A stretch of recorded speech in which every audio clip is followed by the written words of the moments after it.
অনুষ্ঠানের যে সমস্ত মায়েরা এবং যে সমস্ত লোকজন আমাদের সামনে এসে উপস্থিত হয়েছেন তাদের প্রত্যেককে আমার পক্ষ থেকে আন্তরিক শ্রদ্ধা নমস্কার। এই মঞ্চে আমরা আজকে গর্বিত যাদেরকে আমরা এই মঞ্চে পেয়েছি। মাননীয় শ্রী শোভনদেব চট্টোপাধ্যায়,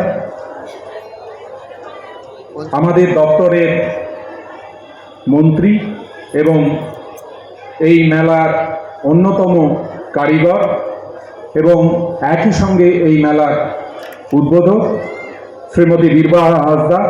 আমরা পেয়েছিলাম আমাদের আরেকজন প্রিয় মন্ত্রী মাননীয় শ্রী সুজিত বসু। এখানে উপস্থিত আছেন আমাদের দপ্তরের আরেকজন প্রতিমন্ত্রী আমার প্রিয় শ্রীমতী সাবিনা ইয়াসমিন। উপস্থিত আছেন বিধাননগর পৌরসভার মাননীয় মেয়র শ্রীমতী কৃষ্ণা চক্রবর্তী, কৃষ্ণাজি উপস্থিত আছেন। উপস্থিত আছেন বিধাননগর পৌরসভার মাননীয় চেয়ারম্যান শ্রী সব্যসাচী দত্ত। উপস্থিত আছেন রাজারহাট নিউ টাউন বিধানসভার মাননীয় বিধায়ক শ্রী তাপস চট্টোপাধ্যায়। উপস্থিত আছেন ওয়েস্ট বেঙ্গল সরোজগার কর্পোরেশন লিমিটেডের মাননীয় ভাইস চেয়ারম্যান শ্রী অমিয়কান্তি ভট্টাচার্য মহাশয় এবং উপস্থিত আছেন আমাদের এসএইচজি এবং এসি দপ্তরের মাননীয় প্রধান সচিব ডক্টর রবীন্দ্র সিং।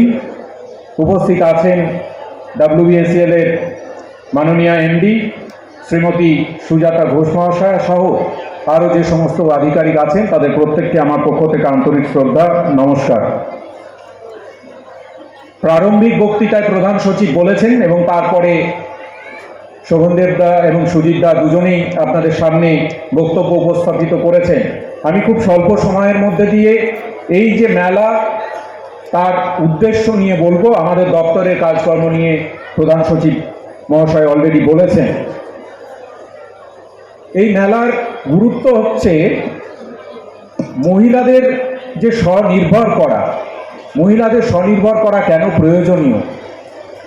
সৃষ্টির সময় থেকে এই সমাজের চালিকা শক্তি হচ্ছেন মায়েরা এবং আজকেও যদি দেখি প্রকৃতিতে হলকর্ষণ করে তারপরেই সৃষ্টির সূত্রপাত হয় এবং ঠিক একইভাবে মায়েরা আছেন, তাই এই পৃথিবীতে আমরা এসেছি। সুতরাং মায়েরাই হচ্ছেন আসল শক্তি। কিন্তু সমাজের বিবর্তনের নিয়মে বা বিবর্তনের দীর্ঘ সময়ের ফলে বিভিন্ন সময়ে মহিলারা দুর্বল হয়ে পড়েছে, অর্থনৈতিকভাবে সামাজিকভাবে। চাণক্য বলে গেছিলেন যে কোনো রাজ্য সুশাসন চলছে কিনা কোনো রাজ্যে সেটা দেখার জন্যে তার অন্যতম দেখার বিষয় হচ্ছে সেই রাজ্যে মহিলারা কেমন আছেন, অর্থাৎ মহিলাদের ক্ষমতায়ন প্রয়োজন। ঠিক একইভাবে কোফি আন্নান বলে গেছিলেন gender equality is more than a goal itself, it is a pre condition for meeting the challenges of reducing poverty.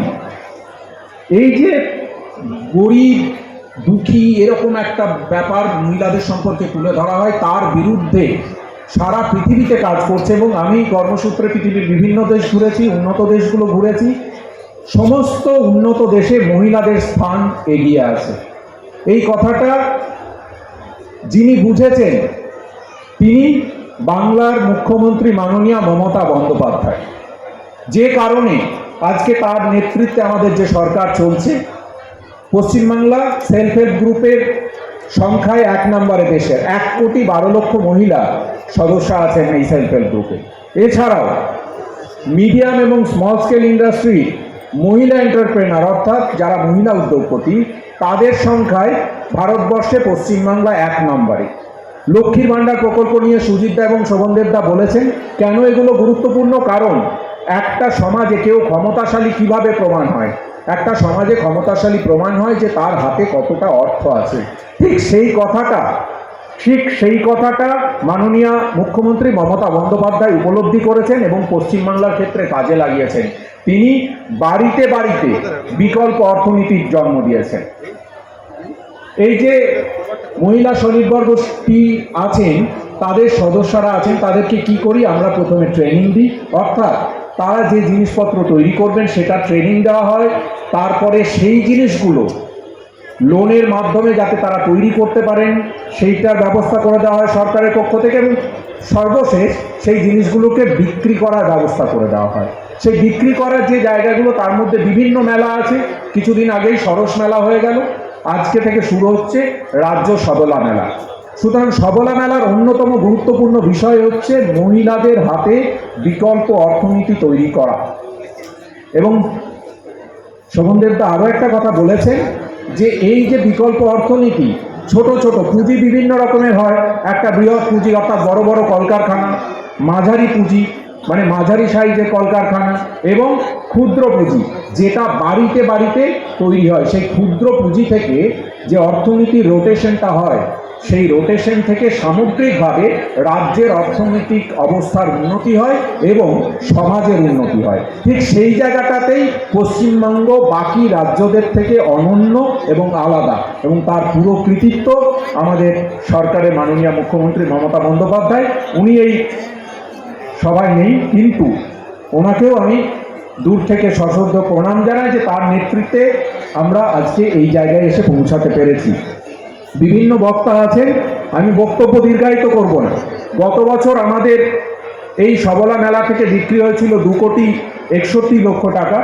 আমি আশা রাখবো এবারের মেলা আরও নতুনভাবে আপনাদের সামনে উপস্থাপনা করার চেষ্টা করা হয়েছে, এবং তার জন্যে কর্পোরেশন এবং দপ্তরের সমস্ত আধিকারিক যারা আছেন তারা অক্লান্ত পরিশ্রম করেছেন, তাদেরকে ধন্যবাদ। আমাদের